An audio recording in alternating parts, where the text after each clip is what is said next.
ئێستا سرنجتان ڕادەکێشین بۆ سرودی ئینگلیسی مافی مرۆڤ.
Greetings to all dear attributors.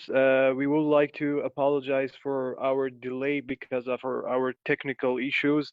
As you already know, this is the starting point of the campaign I Testify, which is a campaign to talk about all of the crimes against the humanity which is committed by the Islamic Republic of Iran. I would like to read you the text which my fellow Kurdish and Persian attributors has already read. This is the English part of the text. Some of the times, to find a word to describe some of the realities is less of an effortless effort. Simply finding a word that is worthy or even unworthy of telling the truth is not an option. The Islamic Republic regime is also one of those few phenomena which its brutality can't be described by the words we possess. Even before getting their hands on the power, they committed the crime of setting fire to the Rex Abadan cinema with the intention of attributing the crime to the government of the time. And recently, the Ukrainian passenger plane, which was deliberately shut down to show its oppression. The regime's killing machine continues at full speed. The massacre of the protesters of 2019-2020 protests, execution of Navid Afkari and recent kidnappings, and etc. What we see from the regime's oppression, discrimination, and crimes is just the tip of the iceberg. With your cooperation and assistance, we seek to expose the dark hidden stories of these oppressions and crimes against humanity. The only factors which the survival of the regime heavily depends on are the murders, threats, tortures, and executions. Even their own circle of closed ones, even their own circle of closed ones are not safe against this raging terror. The widespread assassination of the opposition, both inside and outside of the borders of the country, is an obvious fact to all other nations. Also, interfering in the affairs of neighboring countries and regions and establishing chaos and insecurities across their lands is a known fact to everyone. By the Islamic rules, discrimination, inequality, torment, sentence of whipping, sentence of stoning, execution, inquisition, falsehood, rape, and prostitution are legal and mandatory to execute. Interference in the most personal affairs of individuals, such as way of the dressing, eating, drinking, and thinking, is legally and wildly run through their established laws. in Islamic Iran the qualities of to be a woman or not to be a Shia Muslim, not to be a Persian, not to be a Muslim, and not to be an adherent of the regime are all able to lead individuals' lifestyles into isolation. The criminal regime of Islamic Republic has violated human rights and dignity of persons on a very large scale, and they all deserve to be tried in an international court with the crime against humanity. Thank you.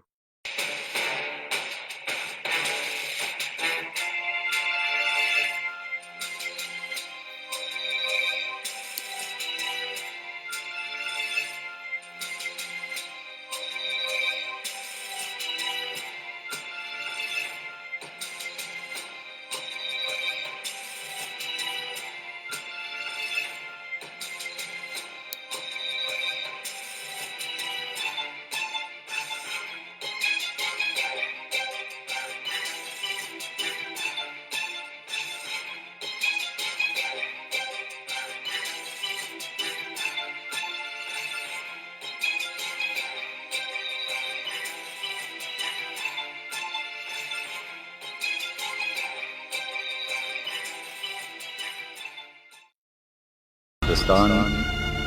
و بیرهێنەرەوەی بیرەوەریەکی تاڵ و جەرگڕا هەر لە ئیلام و سنە و کرماشانەوە بگرە تا دەگاتە ماکۆ و ورمێ و سڵماز مەگەر بە دەگمەن بنەماڵەیەک دەرچوو بێ کە بەهۆی جینایەتی ئەو ڕژیمەوە ڕەشپۆش و پرسەدار و ماتەمبار نەکرابێ وەڕێخستنی هێرشی سەرانسەری و بەربەڵاوی ژێسێ بەدەستان بۆ سەر کوردستان دەرکردنی فتوای جیهاد لەلایەن خومەینیەوە دژی گەلی کورد حەڵالکردنی خوێن و سەر و ماڵی کوردان بۆ قەمەوە شێنان ئیعدامی بە کۆمەڵی لاوان و خاپوورکردنی گوند و باژێڕی کوردستان هیچ کامیان تینوایەتی دەسەڵات پەرستانی کین و بە خوێنی کوردانیان نەشکان خاڵخاڵی جەلادی بەناوبانگ ڕووی دەکردە هەر شارێکی کوردستان تەنیا بە مەبەستی چاوترسێنکردنی کوردان و دامرکاندنەوەی قینی دڵی پڕ لە کینەی لێشاوی خوێنی وەڕێدەخست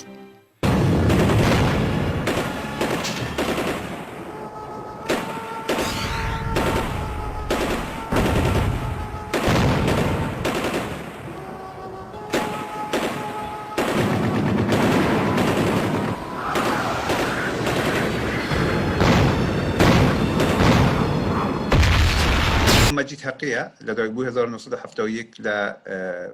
گوندی بندی ورمی لروشرات کردستانم دم هوی شاهدی بدم دجی جنایتکانی کماری اسلامی ایران لکردستان لروشرات کردستان کدیجی مروواتی کردوه زور بکرتی دم هوی باسی او جنایتنا بکم که اوانای بچه خون بینیون یا اوانای بسر خون هاتون باس بکم کاتی که تنیا 9 سالم بو لهاوینی 1980 دو پاسداری رژیم ایران منیان لباخشه ایمیان گرد دوای او که اشکنجه اندم زور لیاندم بنوره دستریجیان پیکردم دستریجی جنسیان پیکردم برینی که قد تا استاش لدلم در نشوه و آزارکانی هر دکیشم لهمان سال دا سالی 1980 کاتی که امن لبر مرکان بوم شوان بوم بمنالی بومباردمانی گندی ایمیان کرد که لو دا نیوی پتری مرکانی ایمان کجران من تنیا پیم سیره که چون لو جنایت دا در هاتم لهمان دو روز دوای او بواره کاتی که دشون بو مدرسه گروپیک لپاسرکانی رژیم من یان گرتو اسلحان کرده زاری من دیشن و اگر سربازک لیوی نبا که به هر هو یک بیتن دلی بو مسوتا او ریگای نده او کسا تقام لیبکا اگر او نبا من استادمی بو کجراب اما بچه خوم سال 1982 لعید قربان بو ایمده چون بو مزگوت او کات پنج کس لو کسانه که نهاد بونه مزگوت لسر دیوار کاریان دکد بنا بون یک لوانه منالک که 12 ساله بو پاسرکانی رژیم چون اویان انگرد لهمان روش اوانیان کشت و ترمی اوانیان فریدا بو سر پردی بند ئەمە قەت لە بیرم ناچێت ئەو کەتەکە ئێمە چوون بۆ سەر جەنازەکە هاوسەری یەک لەوانە کە دەستە برا گەورەم بوو هات خۆی لە باوەشی براکەمدا کوتی من سوورم لە تۆ دەوێت چونکە نەچوو بوو مزیەب و بەداخەوە شەهید کرا ساڵی 1970 کاتێک کە تەنیا 15 ساڵم بوو تراتی ڕژیم 9 کەس لە هاوڕێیانی منیان کرد کە 3 کەس لەوانە کەچ بوون و هەمووان تەمەنیان لە نێوانی 14 بوو 16 ساڵ بوو ئەو پەرەکەی ئەوانیان گرت لە زینداندا بەشی زۆریان شکنجەدرا 2 کەس لەوانە کە خوشک و برا بوون لە پێش شەوەیەکتر تەجاوز جنسیان پێکرا بووە کە ئیقرار بکەن و جیانی ئەوانە هەموو تێک چوو یەک لەوانە بەناوی حاتەم جەهانگیری دواتر ئەعدام کرا من لەو گروپەدا تەنیا کەسێکم کە دەستم ینی بەهۆی ئەوە کە توانیم ڕا بکەم نەگیرا لەو ماوەیە کە لە دەرەوە وڵاتم لە ماوەی 34 ساڵی ڕابردوو لەو ڕۆژەیە کە دەرکەوتوو ڕژیمی ئێران دانیکەم 3 جار هەوڵی داوە کە لە دەرەوە وڵات بم کوچ جارێک بوومبی نامەییان ناردووە 2 جار هەوڵیاندا کە بەتەقە بم کوچن جارێک هەوڵیاندا کە من بڕفێنن لە آخرین جار ساڵی 2004 بوو و 2012 هەوڵیاندا کە ڕامکێشن بۆ تورکیا دوای هاتنە سەرکاری ڕۆحانی ڕامکێشن بۆ تورکیا بووە کە لەو ڕێگایەدا بمڕفێنن بۆ ئێران و ئەو بەڵانەی کە لەسەر زیندانیەکانی کردێنن وا بکەن تەنانەت بوو ئەوە کە ڕامکێشن ناچار بە تەسلیم بم 5 برام هەبووە و کە هەر 5 برام منیان گرتە بوو بووە کە حتمما بڕۆ بخۆم تەحویلی ئەوان بتەمە لەگەنیان بە قەولی خۆیان دانیشتم مذاکرە بکەم ئەمە بووتەوەی ئەوە کە ناتوانم ئێستاش لەگەڵ بنەماڵەی خۆم بە جوانی پەیوەندی بکەم و ناتوانم لەگەڵیان لە براکانی خۆم قسە بکەم من یەک لە براکانم 10 ساڵی ڕێکە قسەم لەگەڵی نەکردووە چونکە ئەگەر قسەی لەگەڵ بکەم تووشی زیندانشت دەبێت جنایەتەکانی کۆمەڵی ئیسلامی بێکۆتان لە ڕۆژهەڵاتی کوردستاندا هەم لە دەرەوەی وڵات دژی خەڵکی کورد هەم لە ناوە وڵاتدا بۆیە هیوادارم دادگایەکی ناوەناتەوەی بتوانێت تەنسەرانی کۆمەڵی ئیسلامی بە تاوانی جنایەت دژی مرۆڤایەتی بەڕاستی و بە تاوانی نەسڵ کوشی بۆ محکەمەیەکی عادلانە بکێشیت. My name is Majid Haqqi. I want to testify about the crime of Iranian regime against the Kurdish people in the eastern Kurdistan. In this video, I will talk briefly about the crimes of Iranian regime that I have experienced by myself and I have seen them. When I was only 9 years old, the Iranian soldiers, 2 Iranian soldiers, captured me in our farm in the village of Band of Ormiye, and after torturing me, they raped me. This experience has never gone from me. In the same year, in 1980, when I was with our ships, the Iranian army bombarded our ships, and over half of our ships died. For some reason, nothing happened to me. In summer 1982, the Iranian Revolutionary Army, or the Sepah Pastoran, came to our village. It was Eid al-Huda, when they captured 5 people among people from the village. Among them, one 12-year-old boy. They killed these people on the same day, and then they dropped their body on the breach of the band. When I was only 15 in 1987, the regime captured 9 of my friends. We were all students who were between 14 to 16 years old, among them 3 girls. In the jail, they were tortured, raped, and one of them was killed.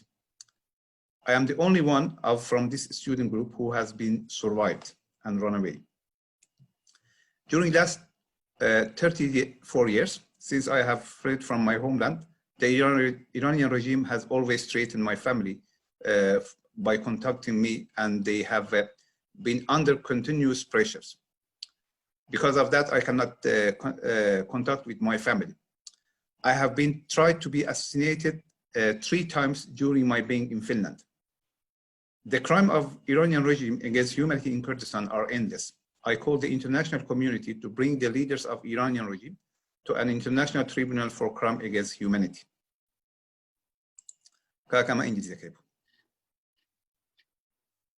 هەر ئێستاش داوا لە بەڕێز کاوەی میسری دەکەین وەکو یەکەم شاهید فەرمێت بۆ پێشکەشکردنی قسەکانی.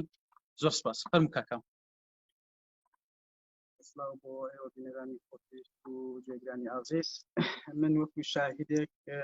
شاهدی دەم لەسەر ئەو جینایەتانەی کە جمهوری ئیسلامی دەرپات بە خەڵکی کوردی کردووە و بە تایبەتی و خەڵکی ئێران بەگشتی.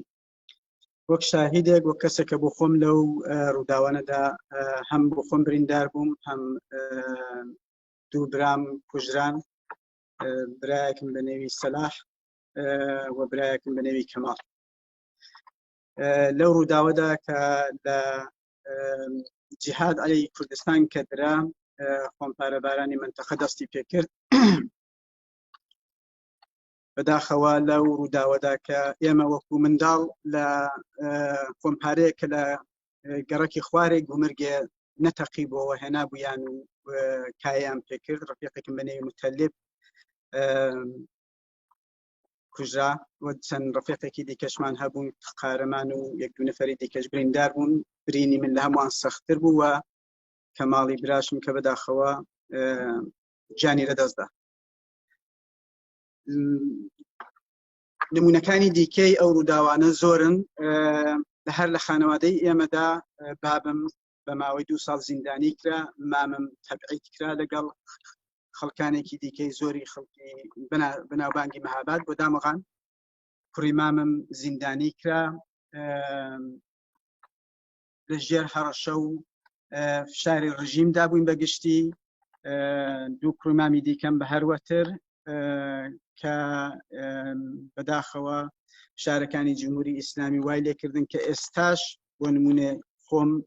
بەدەست ئەو ناڕەحەتی ڕۆحی و جسمیانەی کە بەهۆی فشارەکانی جمهوری ئیسلامی و بەسەر مندا هات و بەسەر کەسەکانی دیکەشدا هات، ئێستاش ناڕەحەتی دەچێژین و ئێش و ئازارمان هەیە. ڕووداوی دیکە بۆ نمونە کەسێک لە خوێندکارەکان کە لە مەدرسە دەهاتەوە بە گولەی ڕاستەوخۆی سپا یان ئەوامیلی جمهوری ئیسلامی کە لە مەدرسەی عەلی قازی لەوێڕا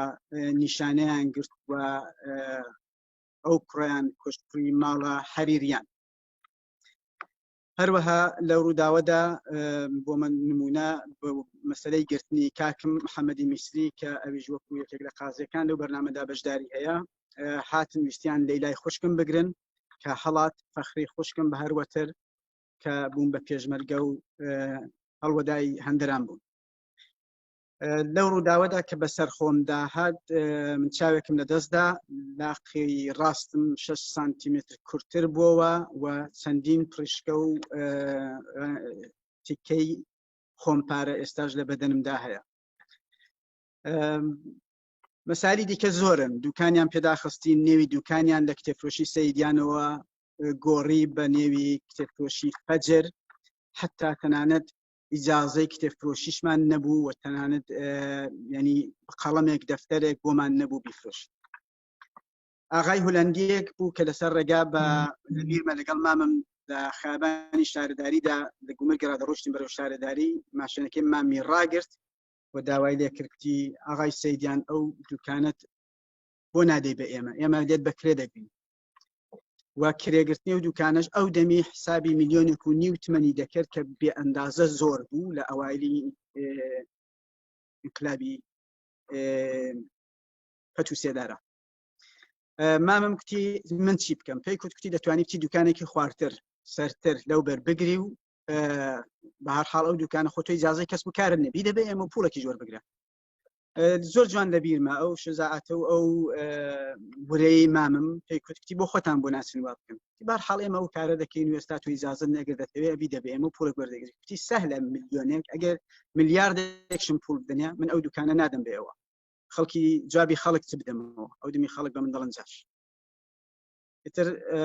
ئاغای هۆلەندی کە بەخۆشیەوە ئێستا نەماوە، هەر حاڵ زۆر بە ناڕەحەتی ڕۆی و ئێمە لەگەڵ کاکت باشتر قسە دەکەین. ئەوە یەکێک لە تەرفەندەکانی جمهوری ئیسلامی بوو بۆی کە نیشاندا کە بەڵێ ئێمە تەفرەقەوانێک دەکەین، براکە لەگەڵ ئێمە باشتر قسە دەکا. و بە هەر حاڵ مەسەلەی بابیشم کە لە زینداندا بوو ئەویش تووشی ئەشکەنجە بوو و بە حورمەتی هایەکی یەکجار زۆریان پێ کردووە. هیوادارم ڕۆژێک بێت کە ئاملانی ئەو جنایەتانە بدرێنە بەردادگایەکی ئەلەنی و بەو جۆرەی قانونی دموکراسی و قانونی مافی مرۆڤ دەڵێت دادگایی بکرن. هیوای سەرکەوتن بۆ هەموو لایەک و دەستخۆشی بۆ بەڕێوەبەرانی ئەم بەرنامەیە.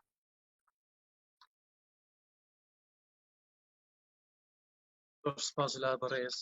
کاوەی میسری بۆ دانیشتنی بینەران و جۆگرانی عزیز و خۆشەویست هەروەک لە سەرەتای بەرنامەکە بە ئاگاداری ئێوەی عزیزمان گەیاند. ئێمە وەکو کەمپەینی من شاهدی دەدەم گەشت شاهدی ئەم بەڕێزانە کە بەدەستی کۆماری ئیسلامیەوە تووشی خەسار یان جان لە دەستانی یەکێک لە ئەندامانی بناماڵەیان بوونە لە وەردەگرین و لە قۆناغی دووهەمدا سەرجەم ئەو کەیسانە حەوت دەدەڕدەستی دادگایەکی نێونەتەوەی بکردێ. لەم بەشەدا داوا لە یەکێکی دیکە لە شایدان دەدەین کە دەهەبێ لەم بەشەدا قسە بکە. هەر بۆیە داوا لە بەڕێز کاک عەلی ئاشناگەر دەکەین فەرمێت بۆ پێشکەشکردنی قسەکان.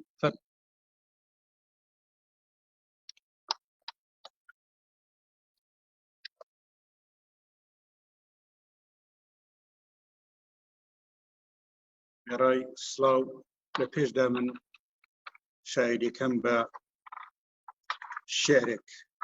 دەست پێ دەکەم. لەبەر ئەوەی لەسەر زەویەک لەدایک بووم کە خاکەکەی ڕژد و بەردەڵانە بە مرۆڤێکی کەمتر لە ئەژباب دێ. خوشکم لەم نیش کەمتر کاتێک دەڵم بۆچی وایە گولە و پەت و سێدارە لەگەڵ قامچی و زیندان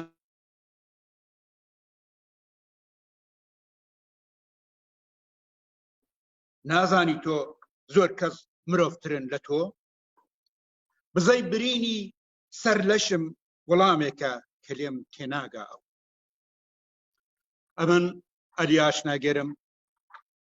هاتووم لەسەر دەست درێژیەکانی کۆماری ئیسلامی بۆ سەر مافی مرۆڤ شایەتی بدەم. هەرچەند ئەم دەست درێژیانەی کە کۆماری ئیسلامی کردوێت سەر مافی مرۆڤ ئەوەندە زۆرن کە هەرچی بیڵێ قەترەیەک لە ئەقیانوسێکە. ئەمن مامۆستایەک بووم کە لە مەدرسە دەرسم دەکوت. لە ئاخری زستانی ساڵی 64 بەشێکی زۆر پاسدار و جاش ڕژانە ماڵەکەمان بەبێ ئەوەی کە هیچ بەڵگەیەک کە بەڵێ ئێمە حەق بەڵگەیەک لە دادگاوە لە شوێنێکە و پیان بێت کە ئێمە حەقمان هەیە بین ئەتۆ بگرین. هاتنە ماڵەکەمان و لە سەربانیشیان گرت بوو. هاتنە ژوورەوە و یەکڕاست بەرەو من هاتن ئەمنیان گرت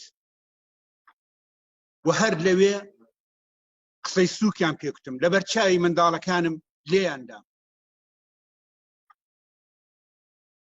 هەرچی لە ماڵدا هەبوو هەمویان هەر ڕشت و گەڕان کە کتێبەکان نووسراوەکان. لە دواییدا منیان برد سواری ماشێنێکیان کردم لە ڕێگا کە دەڕۆیشتین بەرەو زیندان کوتیان ئەلئانە کە لێرە بە گولاد لێت دەین بتکوژین تۆ بڵین ئەوە خەریک بووی هەڵی دەڵێ چی؟ قسم جاخۆ ئەو کارانە زۆر ئاسایە ئێوە فەقەت شتی وا دەتوانن خۆ شتێریکە لە دەستان نایە. چی زمانت زۆر درێژە لەوێ ئەو زمانت بۆ کورد دەکەینەوە. هەر دەگەڵ کە بردیانم بۆ زیندانیش لەوێ هەرچی هەم بوو قایش و لیباس و پۆڵ و هەرچی ئەوانەیان دێستاندم و شتێک بەنی چەشمبەند لە چاویان کردم و بردیانم بۆ دیوێکی تاقە ژووری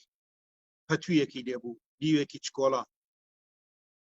کە لەسەر دیوەکە هەموو ئاسەواری خەتخەتی لێبوو کە و کەسانەی پێش منیش هەر هەمان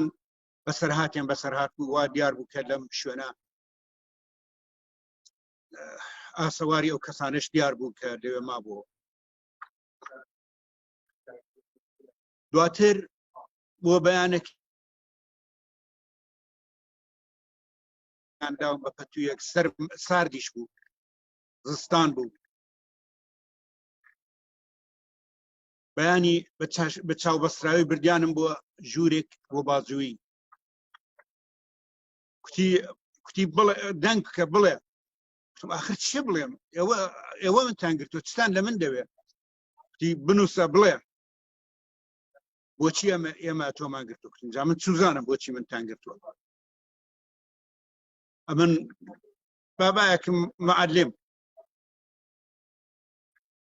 کوتی حاڵی دەبی بزانین لەسبەرچی تۆمان گرتووە خولاسە بۆ ماوەی چەند مانگە من هەر لەو ژوورە تاقە کەسێدا بووم و ئەو جارەکە هەموو ڕۆژێدی شەلاق و لێدان و ئەم لێدانانە بە ئەندازەیەک لا قوشتم هەموو ئەفونەتی کرد بوو هەموو ڕەش هەڵات بوو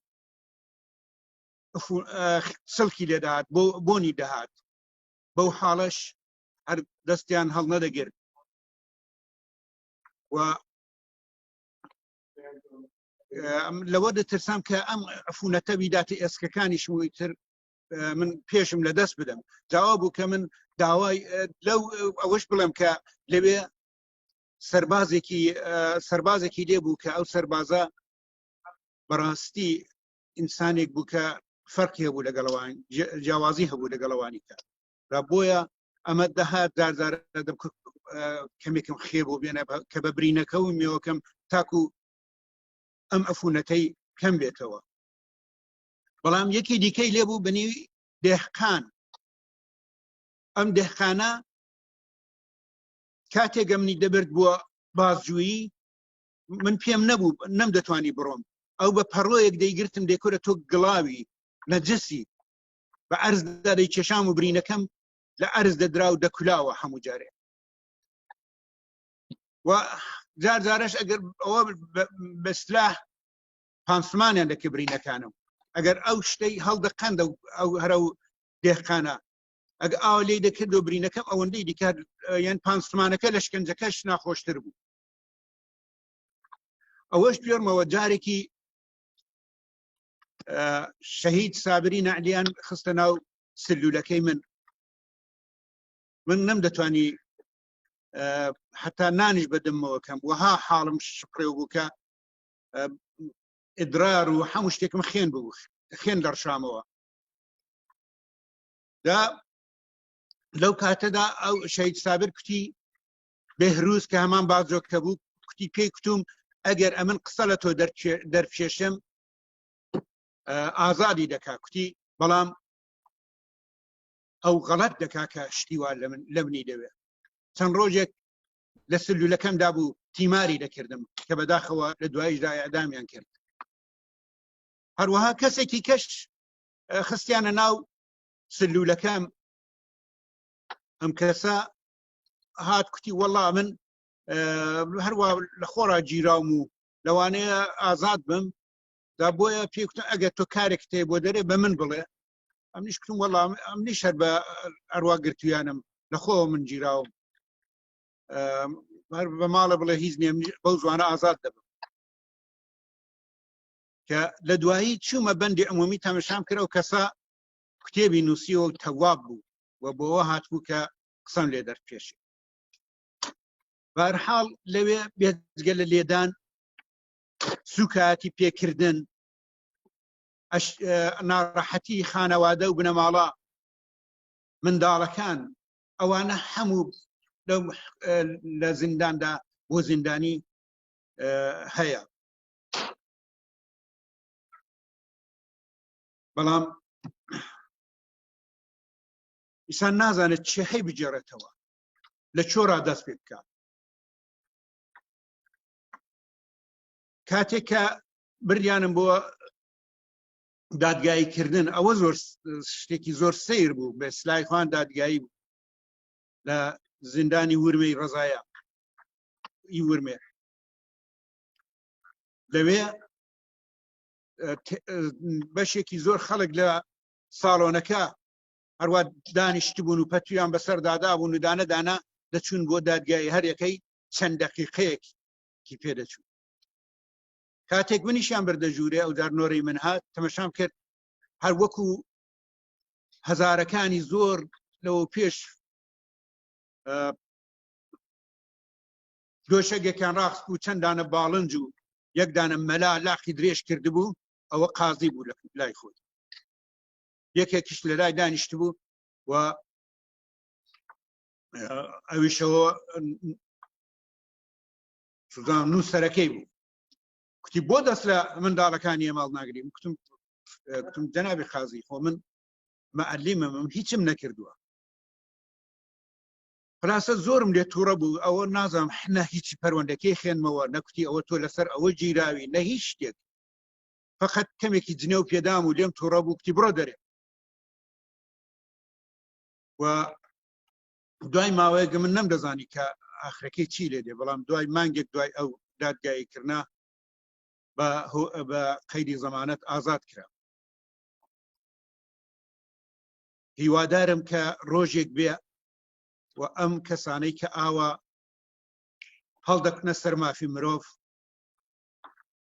لە دادگایەکی خەڵکیدا دادگایی بکرێن و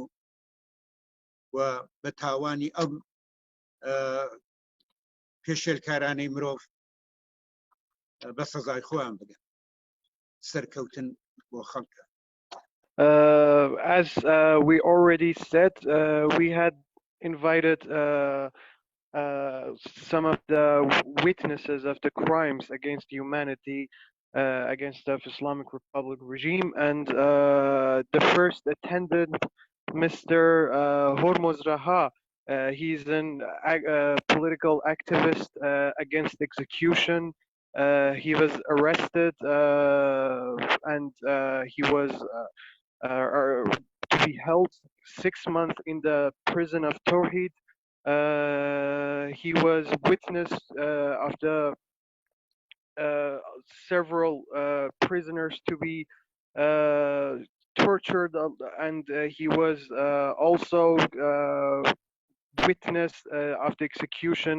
of some of the prisoners, such as Mr. Asghar and Hossein Amiri, which was the friends of him, and also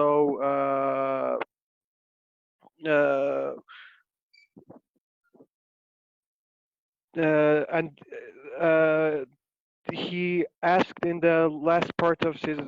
witness testimony, he asked that he also mentioned the campaigns in social media, such as the recent campaigns against the execution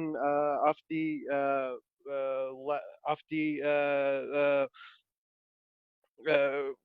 protesters of the last year, which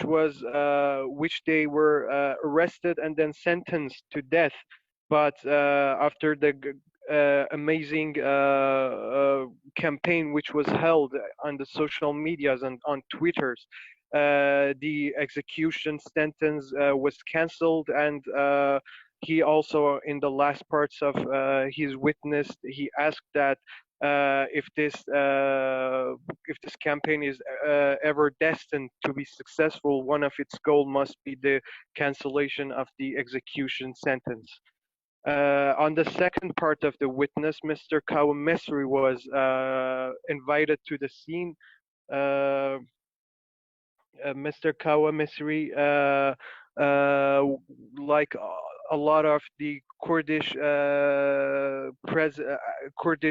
attendants in this campaign, was a witness against several execution sentences. His brothers Salah and Kamal Mesri got killed on the attack in the Kurdistan, which was 1 year after success of the Islamic revolution. One shell of a mortar was unfortunately exploded at the valley which he and his brothers was playing, and Salah and Kamal unfortunately got killed, and also he got severely injured. He lost one of his eyes, and also his father and two of his cousins was to be held and imprisoned for 2 years, and also he unfortunately is he and also his father and his cousins are even today are torturing are under trauma because of the mental problems they have received in the days of their exile and in the days of their imprisonment and the tortures that Islamic Republic regime has brought upon them. Also, Mr. Kawa Misri added that they had a bookstore, but after the Islamic Republic got his hands on the power, they forced him to close their bookstore, and they didn't allow him or his family to sell books. On the third part of our panel, Mr. Ali Ashnagar was invited to the panel. He started his testimony like he said, this severe actions against humanity is just unfortunately a drop of water in the ocean. Mr. Ali Ashnagar was a teacher. He was teaching in an elementary school in Europe. In 5 years of the Islamic Revolution, some of the Islamic Republic agents got into their house and without providing any evidence whatsoever, they searched his house, and they also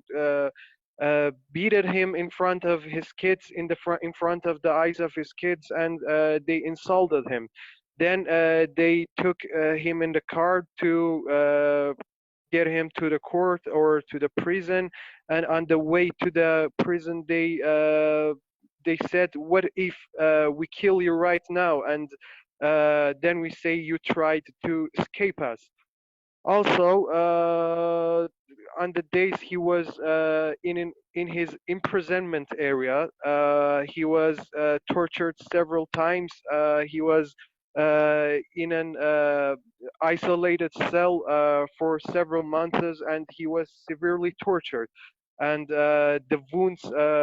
unfortunately, has got infected, and the situation was very severe. But we have to mention that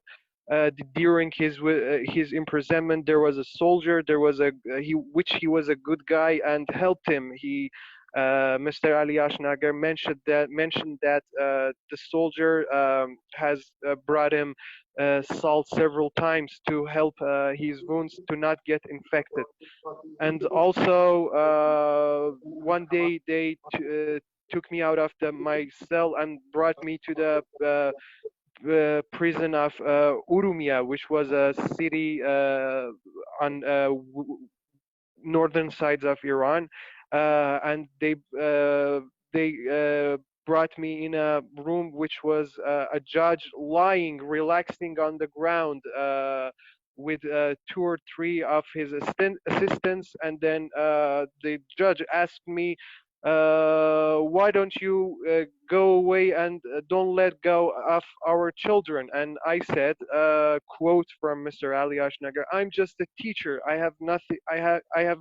done nothing, and I am guilty of nothing. And then which was the truth. And the judge started to insult me, and then they took me out of the courtroom, and after several months I was freed from the prison.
من کەژاڵی بلووری دانیش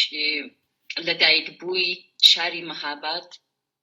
لە یەکێک لە شارەکانی کوردستان لە ساڵی 58ەوە کە کۆماری سێدارەی ئیسلامی هێرشی کردە سەر کوردستان من شاهدی زۆر جنایەتی ئەو ڕژیمە بووم. لە ساڵی 59دا من بە تەمەنی 13 ساڵەگەیەوە شەوێ سعایە کونیوی شەو پاسدارەکان بە دیواری ماڵەدا هاتن و من بە خوشکەکەم کە 15 ساڵی بوو وەکو گەرۆگان دەستگیریان کردین و بە ماوەی 2 مانگ لە نێو زیندانی کۆماری ئیسلامیدا بووین. دوایوی لە ساڵی 60 براکەم کەریمی بلووری لە خیابان دەستگیریان کرد و بە ماوەی 4 مانگ لە زیندان بوو. دوای ئەو لە شاری برمیا تیربارانیان کرد لەگەڵ 7 کەسی دیکە. بەداخێکی زۆرەوە دایکم چوو تەرمەکەی هێناوە و تەرمی کومکوم کراوی کە 18 گولیان لێدا بوو بە دەستی خۆی ناشتی. دوایوی 2 نەفەری دیکە ئامۆزان بە نێوی عەلی و خەلیلی بلووری کە بەداخێکی زۆرەوە هێنایان لەسەر تەلەڤیزۆن و ئیقراری درۆیان لێوەرگرتن ئەوانیشان ئێدام کرد و لە دوایویشدا کاگڕەحیمی برام لە تەمەنی 20 ساڵگیدا بەدەستی کۆماری سێدارە گیانی لەدەستدا و هەروەها لە ساڵی 59 کاک سولەیمانی بلووریش لە شەڕدا ئەویش گیانی لەدەستدا. من لە ماوەی لە ساڵی 58ەوە کە ڕژیم هات بۆ کوردستان بۆ ماوەی 4 جار دەستگیر کرام. جارێک ساڵی 59 کە تەمەنم 13 ساڵ بوو، دوایە ساڵی 60 یەک جار دەستگیر کرام، بە ساڵی 61 بە ئاخرین جار ساڵی 62. لەو ماوەیدا من شاهدی زۆر شت بووم، زۆر جنایەت بووم. 5 دانە لە هاوڕێکانم لە زیندان لە تەمەنی ژێر 18 ساڵدا بە نێو مەحسومەی سپرهەنگی، نسرینی پاگلیان، فەتحی محەممەدی، مرێم فاڕوقی و نەرمینی کەریمی لە تەمەنی ژێر 18 ساڵدا بەداخێکی زۆرەوە لە سێدارە دران. بۆ هەروەها من شاهدی ئێدامی 59 کەس بووم کە لە شاری مەهاباد ئێدامیان کردن. شاهدی ئێدامی 36 کەس بووم، تەواوی ئەوانە تەمەنیان ژێر 20 ساڵ بووە. من شاهدی شەڕی قارنا و قەڵاتان بووم، شاهدی شەڕی نەغەدە بووم کە ماڵی پورم لەوێ بوو، ئاوارە بوون. شاهدی شەڕی سنە بووم، شاهدی کیمابارانی سەردەش بووم و لە ناو زینداندا زۆر ئەشکەنجەیان کردووی. من بە هاوڕێیانم بە خراپترین ئەشکەنجەی ڕۆحی و جەستەیی ئێمەیان ئەشکەنجە کردەوە. ئێمە لە زینداندا وەکو ژن زۆرتر مشکلەمان هەبوو، زۆرتر ئەشکەنجە دراین لە نەزەر ڕۆحیەوە. ئەو ڕۆژانەی کە ئێمە لە زینداندا بووین و ڕۆژی مانگانەمان هەبوو بەهۆی وەی کە پیاوەکان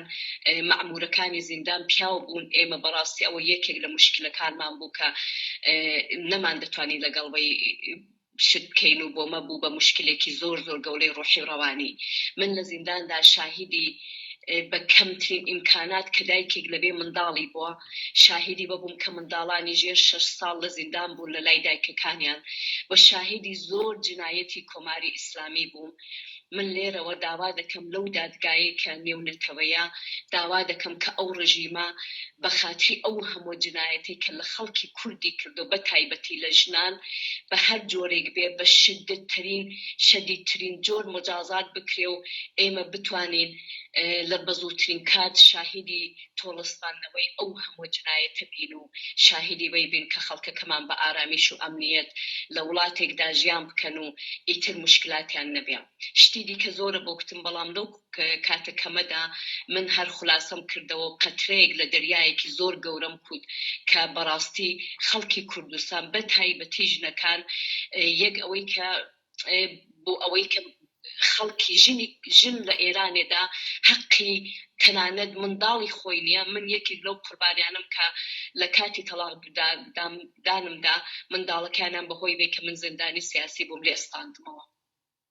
و ئەوانە جنایەتاکن کە هیچ کاتێک ئێمە نایان بەخشین. من شهادت دەدەم کە ئەو ڕژیمە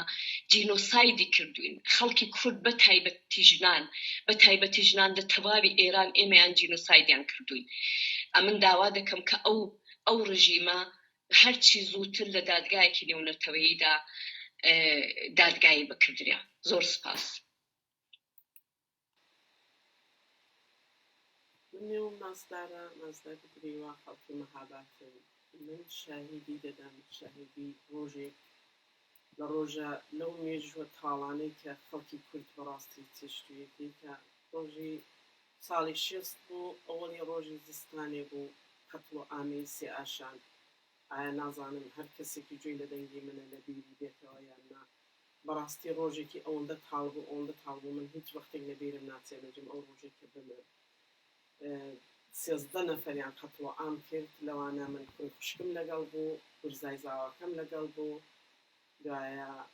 کوڕێکی دیکەنی ئەوش جیرانی ماڵە کوڕی خوشکم بوو ئەوش لەگەڵ بوونی مەحموود بوو دەرۆژ برایمێک بوو ماڵەکەیان ئاورکێ بەردا بوو بەدەستی خۆی ماڵەکی خۆیان پێ ئاورکەدا بوو لە نێو ئاورەکەشان خست بوو پشتبوویان بەڕاستی ئەوەی من دیتم ینی نازانم هیچ وەختێک لە بیرم ناچێتەوە تەواوی فقط ئێسک و پلوسکەکەی دینێ و زگی ما بوو 13 نەفەر بوون ئەوانە ئێوارەکەی کە بانێک بەجاش و پاسداربایانی لە مەلا بانگان با وێوەربوون و هەموو قەتڵ و ئامی ئەو ئالەمەیان کرد دەمی جنایەتێکە بەڕاستی هیچ کەسێک لە بیری ناچێتەوە من شاهێدی زۆر جنایەتی بیکە هەم شاهێدی مەسەڵەن وەکو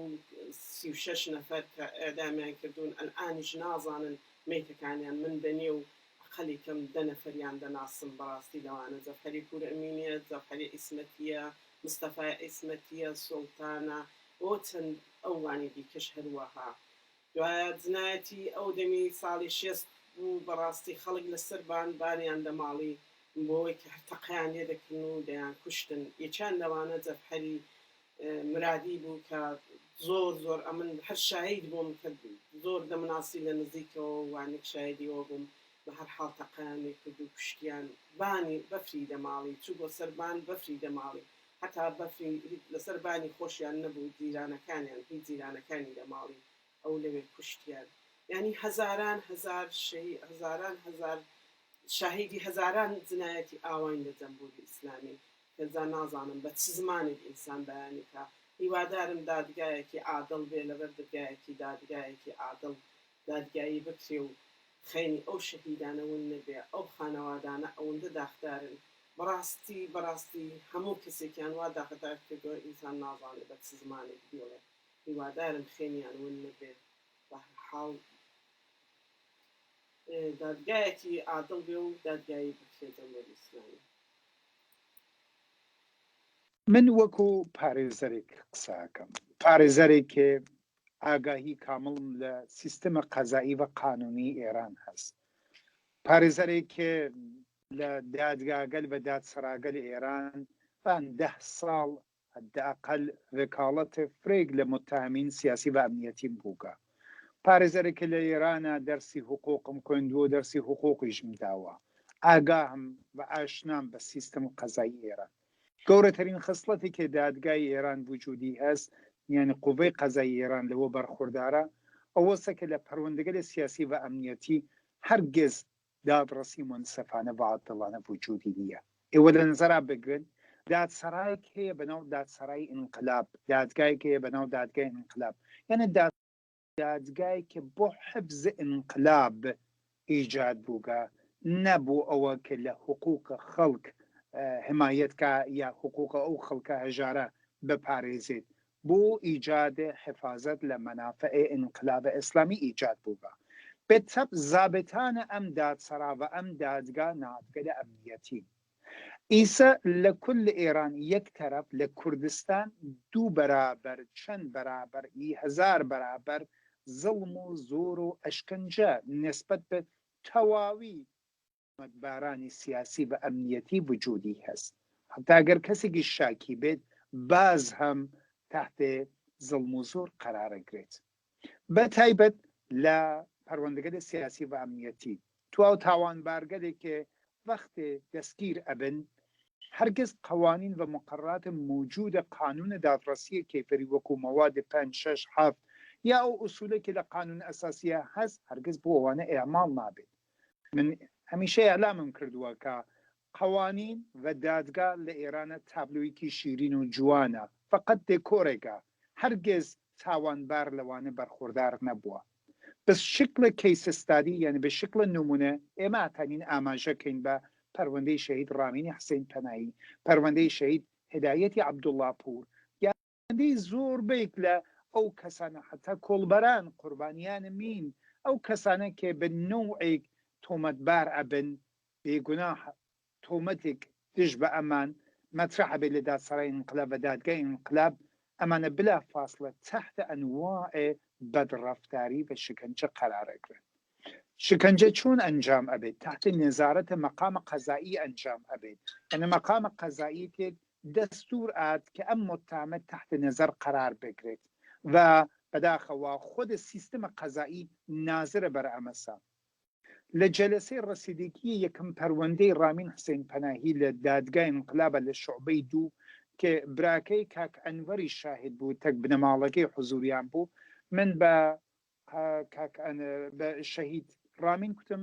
ئایا بەر لەوە کە دادگا شروع بێت خاڵێک هەیە تۆ بە من بڵیت وتی کاحسین من ئەشکەنجە بووم کوتم کاکە تکایە ئەشکەنجەکەت بە من نیشان لە بەرچاو دوودانە قازی بەناو ئاغای قەلعە بە ئاغای سعیدی و نمایندەی دادستان و نمایندەی وەزارەت اطلاعات هەڵسا لیباسەکەی دەرهێنا و ئەو ئاسار شکنجەیە بە من نیشاندا من زۆر ناڕاحەت بووم کتم ئاغای قازی فەرمۆن سوورەت مەجلس بێ هەم قازیەکە سوورەت مەجلسی کرد هەم من خۆم سوورەت مەجلسم کرد کە بە چاپ ئایسا ناو پەروەندەکە موجودە کە بەعدەن دوو هاوکارتر من عوسمانی مەزەین و مازیارە تاتایی لە ناو پەروەندە هاتن بەشدار بوون بە عنوان وەکیڵی دووەم و سێڤۆمی شەهید رامین شاهدی ئەم مەسئلە بووگن ئەم مەکتوبەکە من نووسیم کە بەڵێ ئەم ئاغا شکنجە بووگە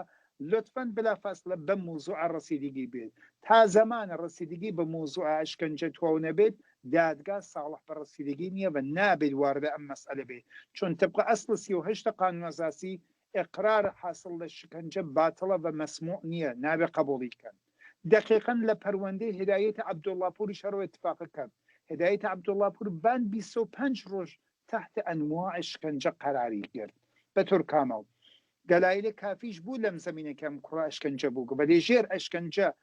قاريري انجام دو على رغم او که بازم هر لو پرونده اما اماجمان کر به مسئله که ام اشکنجه شمرده بر رسی قرار بگرید اما هرگز نه دادگاه انقلاب نه دیوان عالی کشور هیچ یک لمانه به موضوع اشکنجه رسیدگی نکرد چون خود قوه قضاییه ناظر و حامی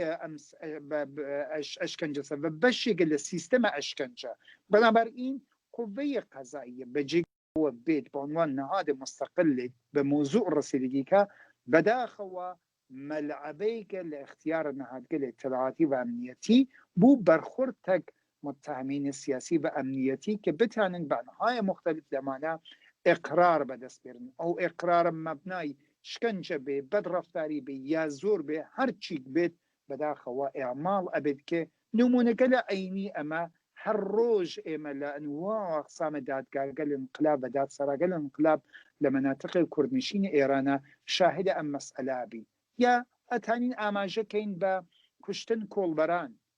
کولبران بر اساس مصوبه شورای عالی امنیت ملی ایران شکلی کرده بر راحتی امانه اکوژن دادسرای نظامی صالح برسیدگی به مسا قرارن وکیل فریق لکولبران بوگم على رغم او که امانه هرگز قوانین و مقررات موجود ایران لباب الرعایت بکارگیری اسلحه او رعایت ناکن حتی بدرفتاریش تک امانه انجام امن نمونگل عینی کشتار کولبران من بوگا طبعا بداخل و هر بازم دادسرای نظامی و دادگاه نظامی به عنوان حامی او نهاد نظامی یا امنیتی لکشتن کولبران هنگاو هلا گرد لصدها کولبری که اکوش گرد شاید بو یک مورد یا دو مورد استثناء دولت محکوم به یا نهاد نظامی محکوم به که دیه حد اقل مبلغی که با ابن مالی پرداخت بید حتی بازم حاضر نین او پرداخت کن بنابراین لنظام قضایی ایران لمناطق کردنشین قوانین و مقررات و او شکل دادرسی به طور کامل تعطیله اساسا دکورێکە بوو توجی و به استناد هر ام قوانین ظریفه که خویان داینیاکە بداخەوە متهمین سیاسی و امنیتی لپروندگل موجوده محاکمه بن و ناعادلانه محکوم به اعدام زندان یا شلاق یا جریمه بن که نمونگل عینی امانه بداخەوە زوره سلام عرض میکنم. من الوند فایقی هستم، برادرزاده شهید فرشته فایقی که اسفند سال 1361 خورشیدی به دار آویخته شدند. شهید فرشته فایقی و همسرشون جناب سارم افتخاری که چندی قبل از فرشته ایشون هم به دار آویخته شدن، بدون داشتن کوچکترین جرمی، در حالی که تنها برای دفاع از آزادی، حقوق برابر و عدالت و آرمان‌های مقدس بشری به پا خواسته بودند، متاسفانه بدون داشتن کوچکترین حقی برای داشتن وکیل مدافع در دادگاهی کاملا ناعادلانه و پس از شکنجه‌های بسیار در نهایت به دار آویخته شدند. من خودم به شخص سعادت آشنایی از نزدیک رو با شهید فرشته نداشتم و متاسفانه هیچ وقت هم این سعادت رو پیدا نخواهم کرد، ولی من خودم به عنوان نسل جدید، مایی که نسل جدید هستیم، به خودمون وعده دادیم که سکوت نکنیم، چرا که راه ایشون رو من با داستان‌های بسیاری از رشادت‌ها و آرمان‌های بزرگی که ایشون در طول سالیان فعالیتشون داشتن، از دوستانشون، از آشنایانشون و از کسایی که ایشون رو به هر نوعی می‌شناختن، من هم به این برداشت رسیدم و پیام آزادی بخش ایشون رو من هم دریافت کردم. من هم به نوبه خودم تلاش میکنم که راه ایشون رو ادامه بدم، راه آزادی رو ادامه خواهم داد و برای آزادی و عدالت خواهم جنگید. پدر بزرگ و مادر بزرگم، من برای رنج‌ها و گریه‌ها و افسوس‌ها و حزن‌های فراوان پدر بزرگ و مادر بزرگم شهادت میدم. من شاهد گریه‌ها و رنج‌های ایشون بودم تا لحظه آخر زندگیشون. پدر بزرگم و مادر بزرگم همیشه خواستار برگزاری دادگاهی عادلانه برای رسیدگی به این جنایت بودند و در نهایت امیدوارم که چون این دادگاهی برگزار بشه و به این جنایت‌های فجیع رسیدگی بشه. من هم خواستار برگزاری چون این دادگاهی هستم. راه همقطاران ایشون همیشه زنده باد. سپاسگزارم. من شیدا امیری زرزا خوشکی اسعد امیری زرزا خەڵکی شاری شنۆ شەهادەت دەدەم کە براکەم بەهۆی لایەنگری لە کۆمەڵە و کاری سیاسی ماوەی نزیک بە 11 ساڵ تەمەنی گەنجی خۆی لە سیاچاڵەکانی کۆماری جنایەتکاری ئیسلامیدا تێپەڕ کرد. دوای تەواوبوونی حکومەکەی و تێپەڕکردنی حکومەکەی بۆ درێژەدانی خەباتی سیاسی خۆی هات بۆ کوردستانی باشوور و بۆ شاری هەولێر. بەڵام بەداخەوە لەوێش هەر کەوتە بەرڕق و قینی کۆماری جنایەتکاری ئیسلامی و بە شێوەیەکی دڕندانە لە نوامبری 2012دا تیرۆر کرا و گیانی لە ڕێی ئازادی کورد و کوردستاندا بەخت کرد.